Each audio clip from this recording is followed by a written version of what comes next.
All right, today we are going to test out using Google's NotebookLM. Never used it before, but I've heard a lot of people talk about it and how it can be super helpful, and so we're going to try and test it out. Basically, my understanding is that you can give it a lot of different sources and it can help you create some things, including a mini AI podcast episode that goes over all the things that were fed to it and based off of your prompting. So, what I'm going to do today for a test, again, never used it before, so we'll see how it goes. I'm going to feed it a lot of resources that we have on recruiting in the transfer portal. You can see I have a bunch of articles up here, some videos, and some podcast episodes. Not sure exactly what's going to work and what's not going to work, in terms of the videos, but we'll try adding them all. I'll prompt it to just generate a conversation for this AI podcast about the transfer portal and what coaches should be doing to be effective at recruiting in it, and we'll see what happens. So the first thing I'm going to do is going to add my sources. So you go over here to the left, click Add Source, and it looks like you can upload files from your computer. You can add Google Docs, Google Slides, links for websites, links for YouTube videos, or just copy and paste text. And so what I'm going to do is I'll go up here and just copy all these articles. So we have a few different articles from Dan Tudor here, and I'll fast forward through this process. Just going to keep kind of uploading them, and then we'll move on to the next step.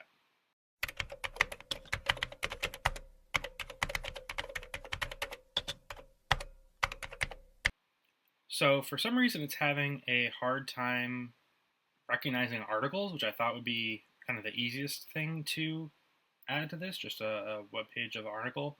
So I think that's kind of tricky. If it's not going to take links for articles, that's going to make it difficult. What I can do though is I can copy and paste the text. So when you go to add source, you can go copy text. So maybe I'll just copy and paste each article in here. That's kind of a pain, a little bit extra work. But for this example, we'll do that and test it out and see if that works.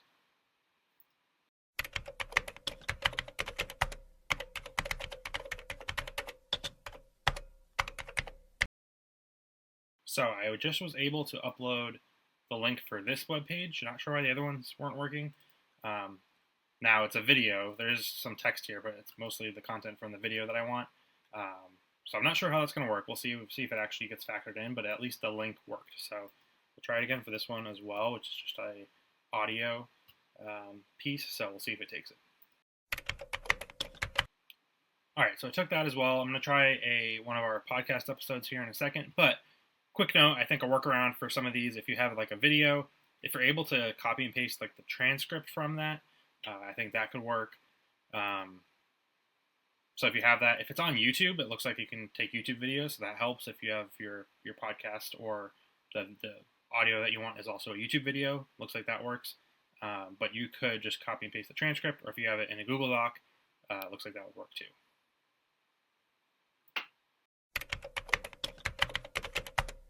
Take the link for this podcast episode, but we do have the transcript. I'm just going to copy and paste that and put it in there as just regular text.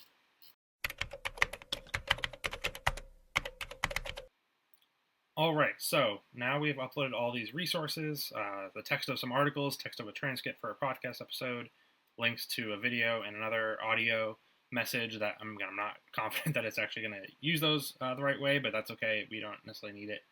And so now we need to figure out what do we do to generate this. And so I guess what I want is a short podcast episode that shares some insights and some strategies, some tips for recruiting and transfer portal for college coaches. So I'm going to prompt it with that. It looks like I do that down here, and then we'll see what happens.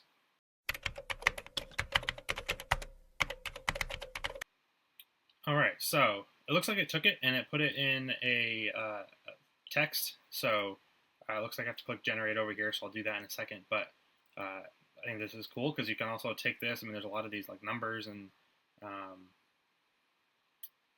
points in here. I don't know if those are parts of those maybe are parts of the sources that I added here. So it's kind of citing them.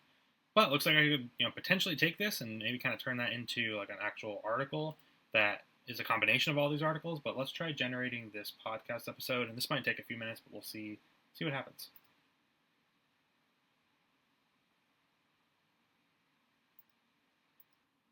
All right, so that took a few minutes, not too long. 12-minute podcast. It looks like I'm gonna play a few minutes of it, and we'll see what happens. Hey everyone, welcome back to the Deep Dive. We're diving into a topic that's honestly changing the game in college sports: athlete recruiting. But hold on, we're not just talking about high school stars anymore. Nope, not at all. This deep dive is all about the transfer portal, that world where college athletes who are eligible can switch teams. Yeah, and it's shaking things up big time. We've got some seriously insightful articles from Honey Badger Recruiting to dig into. Plus, we're pulling from a college recruiting weekly podcast episode that was jam packed with info. The insights these sources provide are incredible, from coaches strategizing to the mindset of these transfer athletes. There's even some practical advice from seasoned college coaches. It's a goldmine for anyone trying to wrap their heads around this new era of college sports. So, here's the plan for this deep dive. We're breaking. So pretty cool. I mean, it's so we're only 50 seconds in, but it looks like it is taking a lot of the resources, maybe all of them, because it mentioned Honey Badger, which were the two that I was kind of unsure about. And so it looks like it's gonna dive into probably essentially what's in this text right here. But I like how it seems very conversational. I mean, it does. If you didn't know it was AI, you might think that it was two real people. Does sound pretty good, pretty smooth.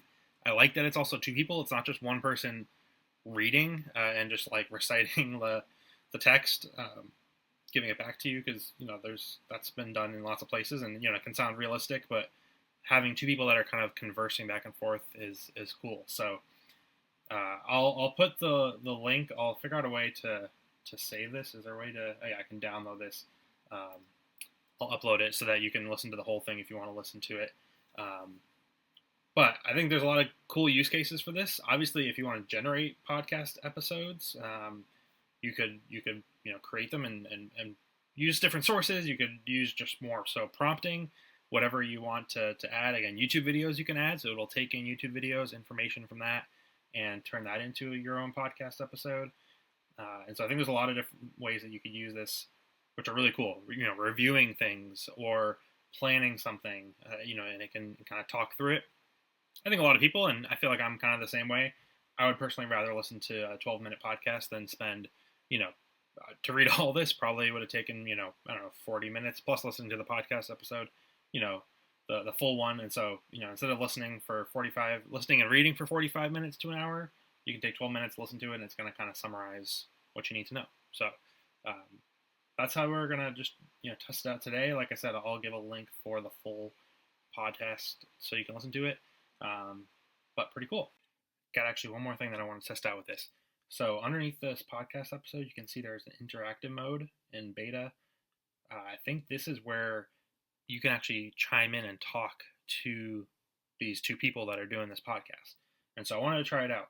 I'm going to play a little bit here, and then we'll interact and maybe ask them a question and kind of see what happens.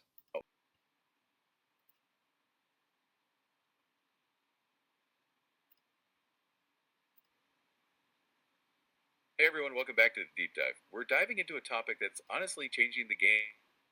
All right, so quick note, I thought you could jump in. I guess it's more so in the beginning, or I guess maybe it just kind of starts it over, which is fine. I'll still kind of chime in with a question and kind of see what happens. In college sports, athlete recruiting, but hold on, we're not just talking about high school stars anymore. Nope, not at all. This deep dive is all about the transfer portal, that world where college athletes who are eligible can switch teams. Yeah, and it's shaking things up big time.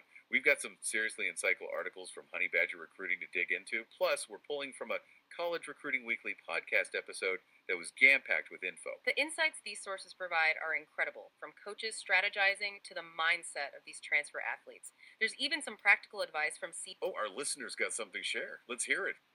Hey, yeah, I was wondering, are you guys going to touch on the importance of communicating with the parents in the recruiting process for transfer athletes compared to high school students?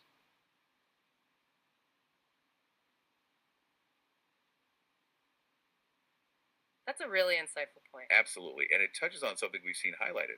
The articles we've been looking at emphasize that while transfer athletes are more independent, it doesn't mean parents are completely out of the picture. Exactly. One of our sources mentioned increasing interaction with the parents. Right, focusing on the logical reasons why your program makes sense. As parents, they want stability and a good experience for their kids. So even with a transfer, you need to communicate effectively with the parents. Laying out why you're the logical choice, that's crucial. It can be that stabilizing force in their decision making. And even if it doesn't sway the initial high school decision, It gets remembered down the line if the athlete enters the portal. so that communication with So pretty cool. I kind of posed a question, and they just kind of took it and went with it, and certainly used some of the information that we had shared in the articles or the podcast episode that I inputted as a source. But they kind of just went and took it in a natural way and responded. So pretty cool. Again, I think there's lots of use cases for this where you can not only just generate a podcast episode, but have you as a human interact with these AI podcast hosts and create a podcast with that, so that you are someone who is part of the conversation. So wanted to add that in. Pretty cool. I'm sure I'll use this a lot more, and let me know if you are going to take advantage and try and use it yourself.